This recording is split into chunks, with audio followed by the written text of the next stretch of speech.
Antony Richard Cottee, A.K.A. Tony Cottee, enjoyed a very glorious soccer career as one of the most recognizable strikers of his time, but continued to struggle badly in his personal life. After being left by his wife in such a horrible situation, let's see what Tony has to say after 8 years of their divorce. This is one of the most heartbreaking stories in the football industry. Born on 11th of July 1965 in the district of Forest Gate, London, Tony didn't come into this world with a silver spoon in his mouth. His parents belonged to a working class who had to go through endless struggles to ensure a proper upbringing of their child.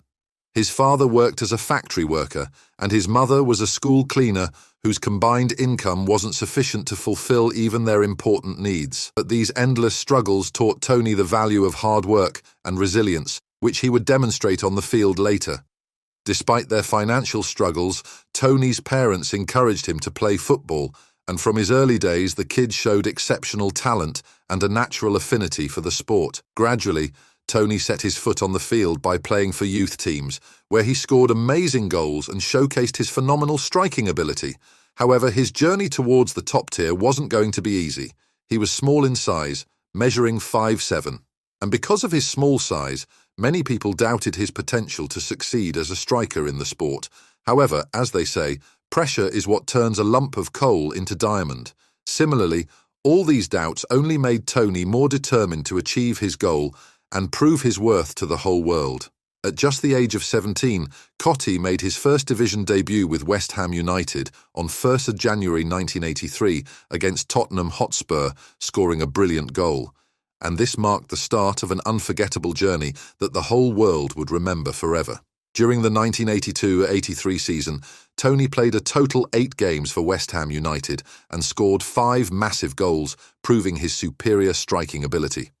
The next seasons only saw a rise of Tony Cottee as a phenomenal striker, as he scored 15 and 17 goals in the 1983-84 and 1984-85 league seasons respectively. Tony's initial soccer career was marked by relentless effort and the will to never stop. His fierce determination and the obsession to succeed quickly gained him recognition within the football industry. By the time the English striker turned 20, he already had 37 magnificent league goals by his name. During the 1985-86 season, Tony scored 20 goals along with his striking partner, Frank McAvenny, who scored 26 times and helped West Ham finish 3rd in the season. Their 46-goal partnership was one of the exciting things of that season. This was also the year when Tony was voted the PFA Young Player of the Year, a highly valuable award for the youngsters. By the time Cottee left West Ham United due to management issues in 1988, he had appeared in 212 games and scored 92 goals in them. Cottee's unimaginable performance in West Ham United quickly got him a record-breaking contract with Everton that was signed for £2.2 million in 1988.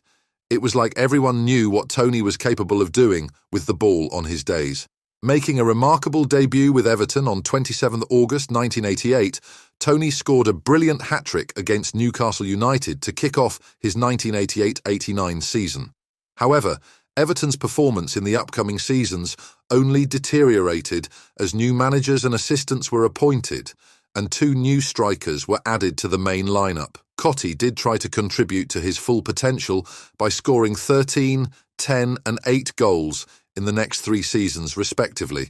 His performance and impact as a striker gradually decreased due to several reasons like new signings, poor player form and injuries, of course. By this time, Tony had also started a married life with his childhood friend Lorraine and was enjoying a pretty decent life. But little did he know his personal life would take such a horrible turn just a few years later. Coming back to his professional life, Cottee came back to West Ham United in 1994 in an exchange deal. Playing under the management of Harry Redknapp, Tony scored 13 goals for West Ham that season, helping them fight against relegation as they finished 14th in the table. However, he soon lost his place in the team due to the arrival of 2 new players and managed to play only 3 more games for the club before he was signed to the Malaysian club Selangor. Selangor brought the first trophy for Tony in 1996 as he helped the team win the Malaysian FA Cup with his consistent attacking techniques and striking abilities. However, he soon was signed up to Leicester City, where he scored that memorable goal against title-chasing Manchester United in the UEFA Cup. His first major trophy in England came in the 1999-2000 season as he helped Leicester City lift the League Cup title after defeating Tranmere Rovers. That season, Tony scored 13 goals, which remained as the highest goals scored by any Leicester City player in the Premier League until 2016. Finally, the English striker announced his retirement on 11th of March 2001 at the age of 36, saying that he wanted to spend more time with his family. By this time, Tony had appeared in 742 matches and scored 309 goals in them, showcasing his fierceness and striking ability on the field. However, retirement didn't suit the famous English striker. After having a poor period as the manager of Club Barnet, Tony sought full-time retirement and wanted to spend more time with his wife Lorraine and 3 kids. Tony and Lorraine were married during the mid-90s and were a very happy couple. However, the couple had to go through the complications that come with being a part of the football industry.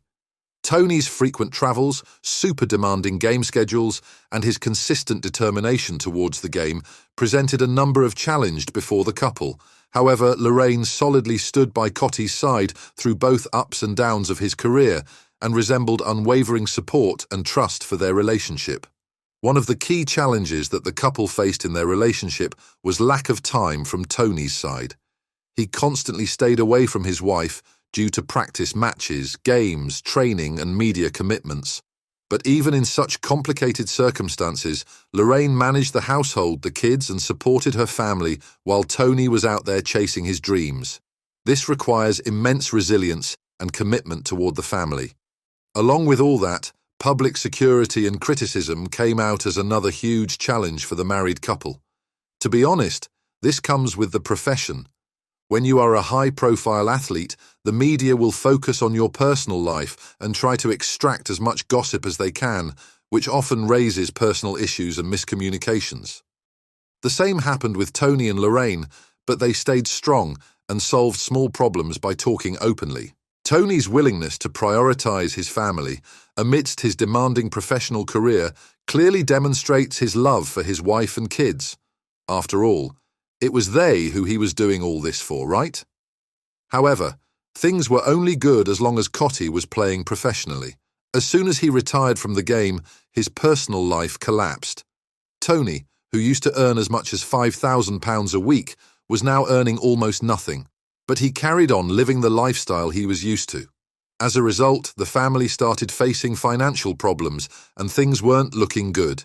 Amidst all this chaos, Tony's wife Lorraine asked him for a divorce. During an interview in 2010, when the English striker was asked about his divorce, he said, "The problems begin straight away, from the first day you are at home. On retirement, you are in the house much more, and your income is much reduced, or even non-existent. This leads to questions like, can't you go out and get a job? Because your wife isn't used to you being around, and also her spending allowance gets cut." Speaking on his divorce, Cottee revealed that it was very tough for him. He was in a different space of life and didn't know how to deal with it. He was facing multiple challenges during that phase and needed someone to support him, but the person he trusted the most left him at his worst phase. Tony also said that he wasn't complaining about this. After all, it was his fault. He didn't know how to manage the limited money. Today, Tony is 58 years old and works as a television football commentator on Sky Sports. After his retirement, he had also worked as an occasional pundit for Malaysian network Astro. He has now married Karen Cottee and enjoys a pretty decent life, with happiness and content. Tony's whole life has been a valuable repository of life lessons for us. Coming out from a middle-class family with limited money and resources, he invested in hard work and determination and rose to become the 17th highest goal scorer in the history of English top-flight football. He prioritized his family more than anything and made sure he was available for them when they needed him the most. Yes, some things didn't go perfectly, but he was also a human, right? Everyone makes mistakes, but he learned from them. Tony Cottee still remains as a living inspiration for hundreds of young players who struggle with family problems and financial issues. Looking at his life, We can learn that if we follow our passion with utmost focus and discipline, we can achieve it, like Cottee did. Make sure to subscribe to the channel to keep getting such inspiring stories on your feed. Thank you for joining us today. See you soon.